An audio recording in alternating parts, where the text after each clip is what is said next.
दोस्तों नमस्कार। आज हम बात करेंगे एक भारत की ऐसी बेटी की कि जिसके संघर्ष को देखकर आज सभी आश्चर्यचकित हैं और किस तरह से उसके साथ विकसित देशों की एक बहुत ऊंची यूनिवर्सिटी में भेदभाव किया गया और वो छात्र संघ की अध्यक्ष चुनने के बाद भी उसको अध्यक्ष पद पर काम नहीं करने दिया गया। ये दोस्तों यूनिवर्सिटी है ऑक्सफोर्ड, ब्रिटेन की यूनिवर्सिटी, इंग्लैंड की यूनिवर्सिटी ऑक्सफोर्ड, जो 1000 साल पुरानी यूनिवर्सिटी है और जिसके पढ़े हुए लोग अपने आप को बड़ा गर्व महसूस करते हैं। वहां के हालात आज इतने सालों बाद भी कैसे हैं, ये आज मैं आपको बताऊंगा। उस भारत की बेटी का नाम है रश्मि सामंत। उम्र भी ज्यादा नहीं है, 23-24 वर्ष की है। ये लड़की उडुपी में, कर्नाटका में एक साधारण परिवार में इसने जन्म लिया और इसकी इच्छा हुई कि मैं ऑक्सफोर्ड में एजुकेशन हासिल करूं। ग्रेजुएशन के बाद ये एजुकेशन हासिल करना चाह रही थी, तो इन्होंने अपने दम पर फॉर्म भरा और जो ऑक्सफोर्ड की यूनिवर्सिटी है, कुछ समय बाद उसने इनको एडमिशन दे दिया। इन्होंने एडमिशन मांगा था एमएससी एनर्जी सिस्टम्स में।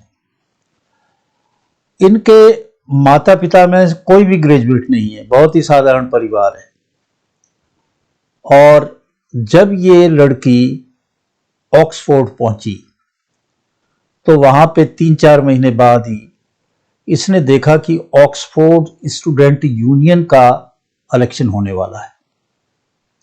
इसकी इच्छा हुई कि मैं ऑक्सफोर्ड यूनियन के इलेक्शन में भाग लूं, तो इसने छात्र संघ के अध्यक्ष पद के लिए अपना नामांकन दाखिल कर दिया। ये एक बड़ी बात थी। अब जो लोग इससे कहते थे कि आपने यहां इलेक्शन के लिए फॉर्म तो भर दिया, पर आप किसी भी रूप में इलेक्शन को जीत नहीं सकती, इस चुनाव को जीत नहीं सकती, आपको तो 2-4 वोट पड़ेंगी। परंतु इस लड़की ने अपनी हिम्मत से काम लिया, अपने मस्तिष्क से काम लिया, अपने दिमाग से काम लिया और इसने वहां पे एक स्ट्रेटेजी बनाई। वहां पे जो ऑक्सफोर्ड में 150 कंट्री से ज्यादा के लोग वहां पे शिक्षा ग्रहण करते हैं और बहुत बड़ी यूनिवर्सिटी है, तो इसने वहां पे जो स्टूडेंट थे, भारत जैसे देशों से आए थे, उनसे बातचीत की। जब उनसे बातचीत की तो उसमें उसको कन्विंस किया कि भाई देखो, भारत के ऊपर भी अंग्रेजों ने राज किया था, आपके ऊपर भी राज किया, तो ये जो राज किया, ये राज करने से जो उन्होंने उत्पीड़न किया, जो भेदभाव किया, जो वहां लूटमाट मचाई, ऐसी हमारे यहां भी की। तो उसके बाद में जब ये बात हो गई कि उत्पीड़न हुआ, ये सारी बातें हुई, तो वो लोग भी कन्विंस हो गए।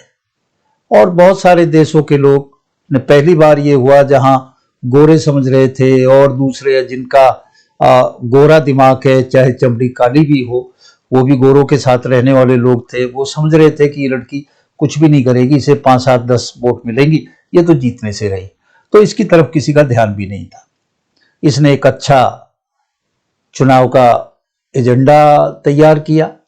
उस एजेंडा में इसने डीकोलोनाइजेशन, कोविड में जो उस वक्त चल रहा था, तो कोविड में जो दिक्कतें थी उनको कैसे दूर किया जाए, यूनिवर्सिटी की मेंटल हेल्थ के ऊपर क्या किया जाए, वगैरह वगैरह। बड़ा अच्छा एजेंडा था जिसमें, और इनकी जो एजेंडा था उससे बहुत सारे छात्र कन्विंस हुए।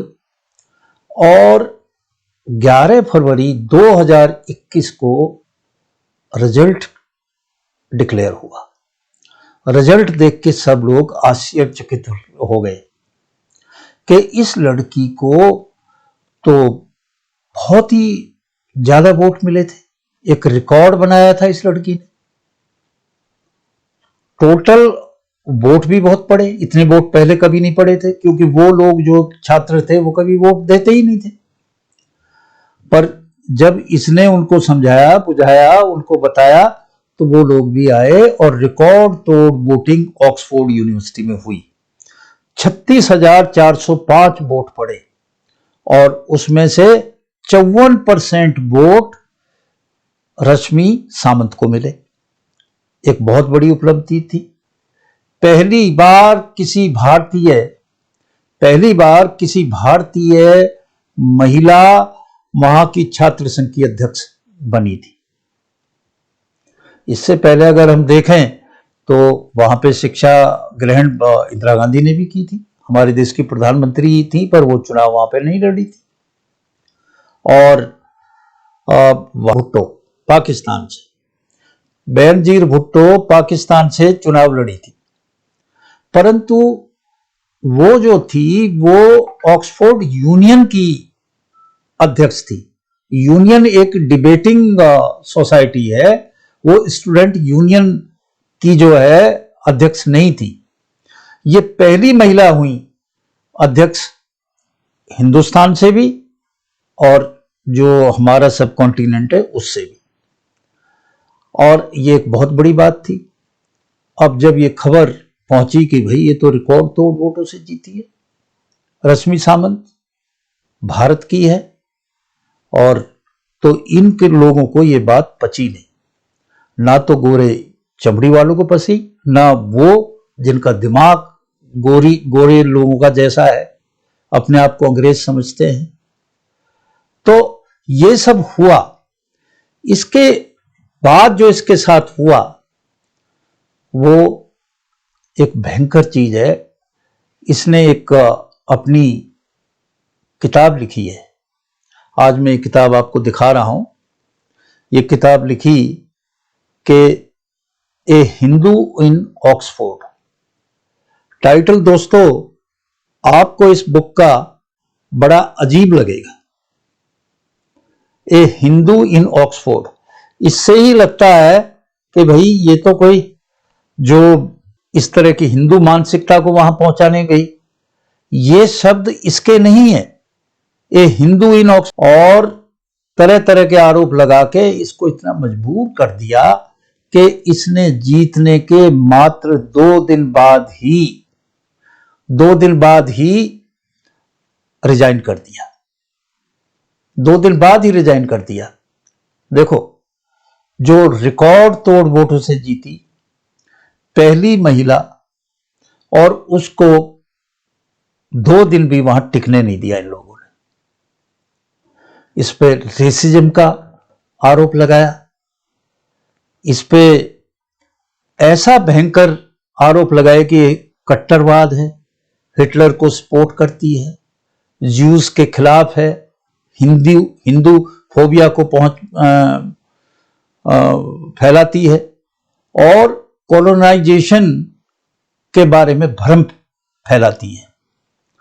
अब बात तो ये थी कि इनको ये पच नहीं रहा था कि ये स्टूडेंट संघ की, ऑक्सफोर्ड स्टूडेंट संघ की कैसे अध्यक्ष बन गई। और इन्होंने ईमेल से और तरह तरह की चीजों से इस बेचारी अकेली लड़की को मजबूर कर दिया। ये दोस्तों वो समय था, कोविड जब चल रहा था, उस दौरान की बात थी। अब इसने काफी को, और इस सारे कैंपेन में ये नहीं है कि स्टूडेंट और यही शामिल थे, फैकल्टी तक शामिल थी जो अजीब अजीब हरकतें कर रहे थे।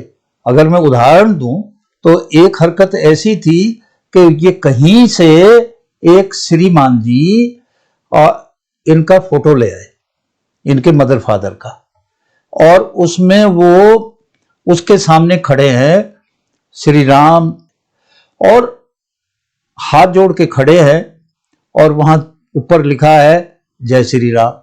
तो इनको जय श्री राम जो शब्द था उससे ये भनक लगी, उसको इन्होंने ये माना कि भाई ये तो बहुत ही हिंसावादी शब्द है, जय श्री राम। अब इनके माता पिता का कोई पुराना फोटो जिस पे जय श्री राम लिखा है, ये कैसे किसी को ऐतराज हो सकता है, और इसमें क्या कट्टरवादता दिखती है? अरे भाई हिंदू हैं, सही बात है, और हिंदू तो बहुत ही टॉलरेंट होते हैं, इसमें कोई शक की बात ही नहीं है। उससे उन्हें कैसे आतंकवाद दिखा और कैसे ये दिखा, उसने तो ये उठा के सारा बवंडर मचा दिया, ये फोटो चारों तरफ फैला दी, सब ये है। और इस बेचारी लड़की को, क्योंकि इसके पास और कोई रास्ता नहीं था, इस कैसे कैसे तो ये वहां पहुंची थी, इसको डिग्री भी करनी थी, ये बेचारी वहां से फिर इसने ऐसा नहीं है, इसने यूनिवर्सिटी को, कॉलेज को, सबको कंप्लेंट दी, पुलिस को भी कंप्लेंट दी, पर किया किसी ने कुछ भी नहीं। इसको दुनिया भर की ईमेल है ऑन रिकॉर्ड पे, अगर आप इस किताब में देखें तो उन सब ईमेल्स को छापा है, सारी बातों को डिटेल में कहा है। आज जो मैं ये बातें कह रहा हूं वो बातें इसलिए कह रहा हूं कि देखिए आज इतने वर्षों बाद भी जो अपने आप को कहते हैं हम बड़े फॉरवर्ड हैं, वहां इनका ये कंडक्ट है, ये आचरण है। आज भी ये अपने आप को क्या समझते हैं? इसमें एक जिक्र इसने किया है कि वहां पे यूनिवर्सिटी में रोड स्टैचू, और रोड वो जिसने गुलामों के ऊपर खूब अत्याचार किए थे, ये इनका रोल मॉडल है। और यहां तक की बात है कि वहां के प्रधानमंत्री हैं ऋषि सुनक, और ऋषि सुनक को भी उन्होंने छोड़ा नहीं। जब ऋषि सुनक की बारी आई और जब उनको बनना चाहिए था तो लिज ट्रूस की जगह उनको बनना चाहिए था, पर क्योंकि वो काली चमड़ी के थे तो इसलिए उसको बनाया नहीं, हिंदुस्तानी थे इसलिए बनाया नहीं। जब उनके बस का नहीं रहा और लिज ट्रूस जो है वो छोड़ के चली गई, 30-40 दिन में ही जिसने छोड़ के चली गई, चलाए कैसे पार्टी चलाए? तो मजबूरी में आके इन्होंने जो है फिर बनाया ऋषि सुनक को। और ऋषि सुनक की जो दिवाली मनाई 10 डाउनिंग स्ट्रीट में, या उसने जो मंत्र कराए, जो भी उसके हिंदू धर्म में होता है, धर्म तो अपना व्यक्तिगत चीज है, आदमी को व्यक्तिगत चीज में, धर्म में किसी को भला क्या ऐतराज है, उसको भी नहीं बख्शा कि ये साहब ये तो बड़े हिंदू फोबिया है, फला है, ढिमाका है। खैर, और कई जगह तो रश्मि सामंत और ऋषि सुनक को कंपेयर किया, साथ में कहा कि ये दोनों ही इसी मानसिकता के लोग हैं, और ऐसे लोगों को कोई हक नहीं है कि ये एक ऐसी यूनिवर्सिटी के अध्यक्ष बने। इसने स्पेसिफिक कंप्लेंट की, उस नाम लेके कंप्लेंट की, सबूत दिए, पर एक्शन कुछ भी नहीं हुआ। ये इनकी ऐसी मानसिकता को दिखाता है। आज भी चाहे ऊपर से कुछ भी बात करे, पर अंदर से ये इसी तरह के। इनके यहां रह सकता है वो आदमी जो इनकी मानसिकता के हिसाब से चले, अपने आप को इन जैसा माने, इनका वही सम्मान करे, इनको मास्टर माने, और आप खुद को गुलाम बनाए, गुलाम रहे। मंत्र आजाद ख्याल हो, जो सही को सही कहे उसको टिकने नहीं देते, और उसमें कुछ जो बेकार के लोग हैं वो शामिल हो जाते हैं इनके साथ, और फिर इस तरह का माहौल बना के ये सब कुछ करते हैं। दोस्तों, आज मैंने यही कहना था, क्योंकि ये विषय मुझे बार बार हिट कर रहा था। मैंने जब ये इसकी बुक पढ़ी रश्मि सामंत की, तो मुझे लगा कि ये बात मैं अपने दोस्तों तक पहुंचाऊं और लोगों को बताऊं कि क्या कुछ हुआ है। आज बस इतना ही। आप मेरे चैनल को सब्सक्राइब करें, वीडियो को लाइक करें और शेयर करें। आज इन्हीं शब्दों के साथ मैं आपका धन्यवाद करता हूं। पीछे की सारी जो वीडियो हैं उनमें आप लोगों ने बहुत सहयोग दिया है। मुझे आशा है कि भविष्य में भी आप देंगे। धन्यवाद।